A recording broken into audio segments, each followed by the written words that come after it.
Let me say this to the New York Giants. As an organization, when it comes to black coaches, I don't believe a damn word you have to say.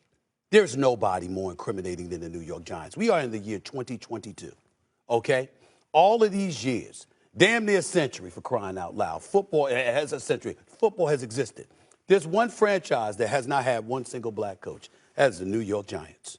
And we don't even want to get started. I know you had a black GM, but you have never hired a black coach. When you're talking about 53 men on a roster, practice squad, and everything like that, basically you're talking about you don't trust an African-American to be a leader of men. That's the Giants organization, okay? So nobody's giving you the benefit of the doubt. You better be able to prove something, and that's something else. Denver Broncos, different matter, okay? When you're talking about Don Elway being disheveled and looking the way that he looked and accusing him of being inebriated or whatever the case may be, I'm not getting into all of that. What I will say to you is this, Key.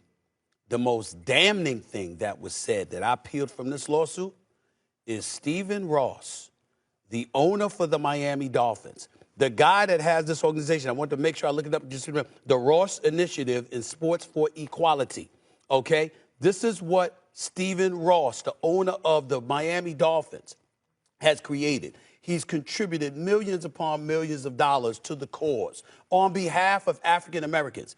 And you hired Brian Flores. You have a black GM in Chris Greer.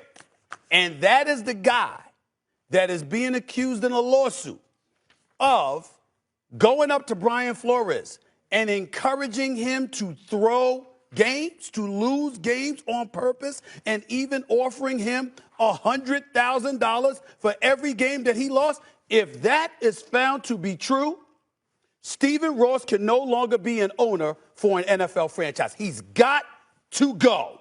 If that is true, and only if that is true, he's got to go. You talking about compromising the integrity of competition?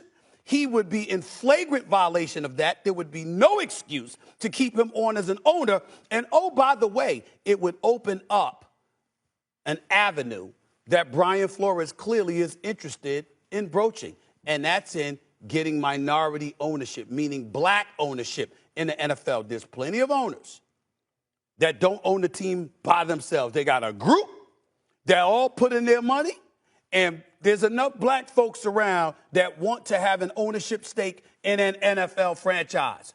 And one of the ways to make that happen is Stephen Ross being gone. I'm not encouraging him to be gone, Keyshawn, if this isn't true. But if this is true, Stephen Ross has got to go. He cannot stay on as owner of a National Football League team.